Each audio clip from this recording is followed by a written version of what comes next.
What happens when journalists are punished for simply doing their job? A new report by the Committee to Protect Journalists has revealed the widespread abuse of Palestinian journalists in Israeli prisons between October 2023 and January 2026. Of 59 interviewed, nearly all reported beatings, starvation, medical negligence, sexual violence, and sensory torture. Most were held without charge under Israel's administrative detention system, often denied lawyers or proper legal support. Journalists described losing weight, injuries left untreated, confinement in loud disco rooms, and threats for their reporting. Even as we speak, at least 30 Palestinian journalists remain in custody, according to this report. For more, we're joined by the CPJ's Jody Ginsberg from New York. Jody, thank you so much. Your organization has just released this report. It's called We Return from Hell, Palestinian Journalists Recounting Torture in Israeli Prisons. Just speak to me about the general theme and what these journalists have been through. Well, our team of researchers spoke to 59 journalists who'd been released from Israeli jails since October the 7th. And in 58 instances, 58 of the 59 reported some kind of abuse, everything from rape to sensory torture, being subjected to loud music, being forced to lie for long periods of time face down, often in filthy conditions, medical negligence. One journalist talks about receiving what's called the grand welcome, a coordinated beating of detainees when they arrive in Israeli prisons. He describes being shackled, blindfolded, and forced through a corridor of soldiers who beat him with buttons and kicks. We've also heard stories of individuals being subjected to what is described as ghost hanging, having their hands tied behind their backs and then their bodies hauled and held upward, a pattern that is consistent with that we've seen consistently. Is this isolated event? I mean, if we're talking about just rogue Israeli officers doing this to these prisoners, these journalists, or do you believe that this is a huge systemic problem within the Israeli prison system and Israel at large? This is absolutely not an isolated event. So this was across a number of detention centres and jails. These journalists were all spoken to individually, and they all offer separate testimonies that points to a clear pattern of systemic abuse of Israeli journalists in prison. And of course, that chimes with other reports that we've seen from other human rights groups about the treatment of Palestinian prisoners in Israeli jails. In terms of the Israeli government response and the authorities there, I'm sure you've reached out to them. Has any response been forthcoming?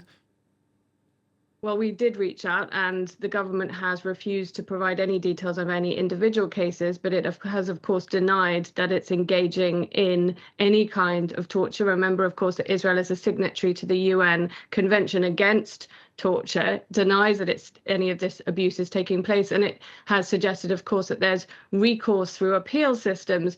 But what a number of prisoners have said, not just the journalists we spoke to, is that using these kinds of appeal and complaint mechanisms often results in worse treatment for the individuals who are being mistreated in jails. Much like that grand welcoming where they are, in fact, beaten upon arrival.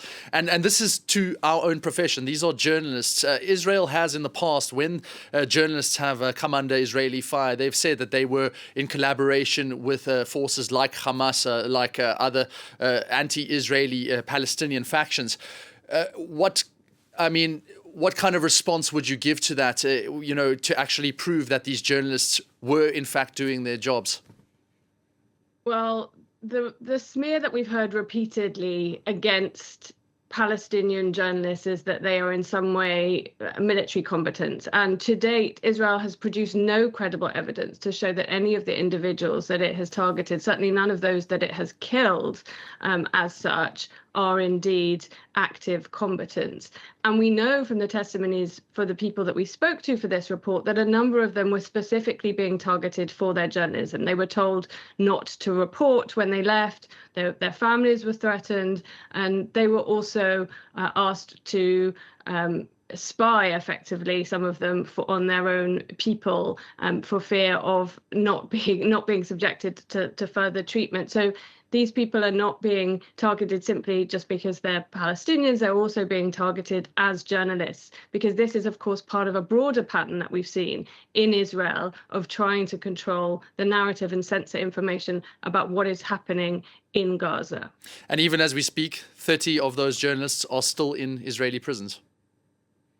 They are. And one of the patterns that we've also seen is the vast majority of individuals are not charged with any crime, and that can be continued indefinitely. Many of the people that we spoke to who had been released hadn't had any access to legal representation, which again is something to which people have a right under international humanitarian law. And all of these are things that we need the international community to do much more about and speak much more forcefully about, because Israel continues to stress that it is a democracy and it is a supporter of human rights. But the evidence paints a very different picture. Well, this is a curious point, because what instruments have proved successful in pressurizing Israel to actually release journalists in the past? Can it be used again for these remaining 30? Well, unfortunately, very few mechanisms have proved successful. Of course, we've had prisoner exchanges as part of ceasefire agreements, but ultimately, Israel has proven very resistant to international pressure or to following its own internal rules. And we continue to see it in breach, not just of international humanitarian law as it regards imprisonment, but more broadly in terms of the targeting and killing of journalists, the targeting of media facilities, for example, and the censoring of information coming out of both Gaza, but also Israel more broadly. I'm just reading some of the prisoner testimonies right now. We've got Mohammed Imad Sultan, eye injury sustained during detention. We've got burned by lit cigarettes for Abdul Mohsen Shaladen. We've got Ahmed Abdel Al. He was blindfolded for 5 days, stripped, beaten, subjected to continuous loud Hebrew and English music. We can say, based on these testimonies, that torture has been used absolutely against international law. That is not a determination that CPJ is able to make. We are not a court, but certainly this seems consistent with some of the definitions under international humanitarian law regarding torture. It is a very difficult read, this report.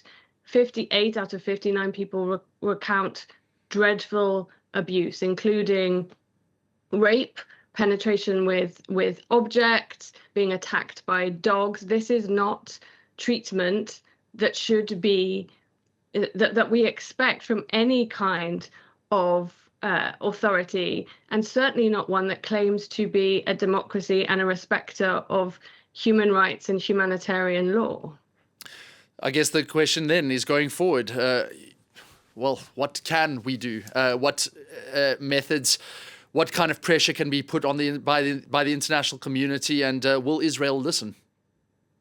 Well, we continue to look for mechanisms for accountability. Of course, the International Criminal Court has had a number of cases brought to it in terms of abuses that we've seen since October the 7th from Israel. We continue to look for other mechanisms where we can hold Israel to account. And one of the most important things, of course, is to continue to document and bear witness, because the documentation is key.